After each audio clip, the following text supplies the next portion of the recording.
आज प्रसंग तुम्हें जानिछ कि ये प्रसंग उपर आमे बाघ विषय जानिबा। पिला माने बाघ समस्त देखिछ? सतरे देखिछ? हाँ सार कहउछंती। बाघ आमे नंदनकानन देखिछु ना, जो नंदनकानन जाइथिबो मोर थरे एमती बाघ सामना संगे मुहामुही हैला, किंतु मझिरे तार चलीथिला जो ताको हमें कही केज, आयरन केज।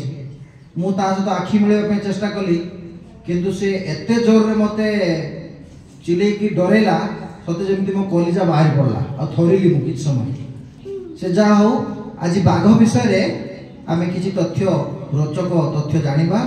हमर जातीय पशु किए? जातीय पशु बाघ। ये पूरा बिलेई प्रजातिर कैट फैमिली। घरे जदि कहती जदि बाघ न देखिचु बिलेई देख, जहाँ जहाँ घरे बिलेई थी पूरा बाघ भले देखा सेमती निश सेमती आखि। भुआ बिराड़ी अच्छी जोटा कि अंडीरा बिराड़ी से माने डरबेनी, माछ खाइबा पाखे बसते से माने टोटाल जीवे ना छाड़ी तुम्हें मारिबा गोड़े तुम चाहिए आखि करी देखते कि देखिन। अर्थात से माने गोटे मैजेस्टिक एनिमल, क्या डरती से विषय आउ टे जाना। एमाने लंबारे 12 फुट, ओजन रे 300 केजी। बाघ देखियो भारी सुंदर नहीं कि तार शरीर रे छाप थाए, इंग्लिश रे स्ट्राइप्स कह जाए। देखिबो डिफरेंट भेराइटी स्ट्राइप्स थाए, कलरा पत्रिया बाघर स्ट्राइप्स अलगा, विभिन्न प्रकार स्ट्राइप्स बा विभिन्न प्रकार जो धार थाए। बहुत समय मनीष आंगुली छाप भलिया अनन्य। आउ बाघ निज ठारू 5 गुण अधिक भारी पशु शिकार करि पारे। आ एकाकी शिकार करती आ शिकार को बहुत चतुरतार सहित मैनेज करती। हठात जाके अटैक करेंगे, आगे ऑब्जर्व करेंगे शिकार को। आउ एमाने बहुत दूर पर्यंत गर्जन करती। गोटे बाघर गर्जन 3 किलोमीटर पर्यंत शुणा जाए। एमानकर राति रे दृष्टि शक्ति अधिक मानव अर्थात मनुष्य तुलन में 6 गुण अधिक एमाने देखि पारती। तेणु एमाने तांकर शिकार को बहुत सुंदर भाव में धरी थांती। बाघ आम जाना कथा अन्य पशु मान स्वर भी अनुकरण करि पारे। अर्थात से माने को अटैक करने आकर्षित करके से डिफरेंट आवाज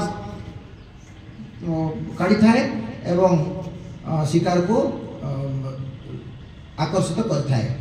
उच्च गति रे दौड़ी पारे बाघ घंटा प्रति 60 किलोमीटर जो बेगर से दौड़ी थाए, किंतु सेमानकर जो रनिंग फोर्स टा बेसी समय से रखी पारती।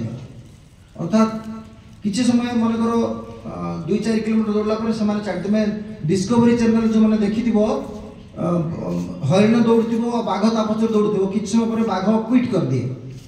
यार कारण हूँ बेसी समय से कंटेन करें। अन्य कारण भी रही। नेक्स्ट टाइम आशीर्वाद सार बाघ विषय आउ टे अधिक कहे। आउ विश्व रे 4000 रु 4500 रु कम बाघ अच्छी। एटा जेहेतु रोबोट कहूँ मुझे जाने केते, किंतु 100 वर्ष पूर्वे 1 लाख बाघ थिले, किंतु बहुत कमी गलानी संख्या धीरे धीरे। यार कारण होची आमे मनीष, आमे जो बाघर चमड़ा, बाघर नख, बाघर दांत सब जिनस ताकू सब केमिति आमे मारी करी ब्लैकमेल करी विभिन्न मार्केट रे बिक्री करछे। आ ये प्राणी ये जो सृष्टि रो जो विचित्र प्राणी एमाने धीरे धीरे निश्चिन्न होगा बसिबेनी। जानिछ कि हमर ओडिसा रे व्याघ्र अभयारण्य कोठी अछि? के कहबो? जानिछ? हां के कोठी? शिमिलीपाल, मयूरभंज जिलार शिमिलीपाल। आज तो समय हो गलानी, पुणी आमे बाघ विषय परवर्ती पर्याय रोचक तथ्य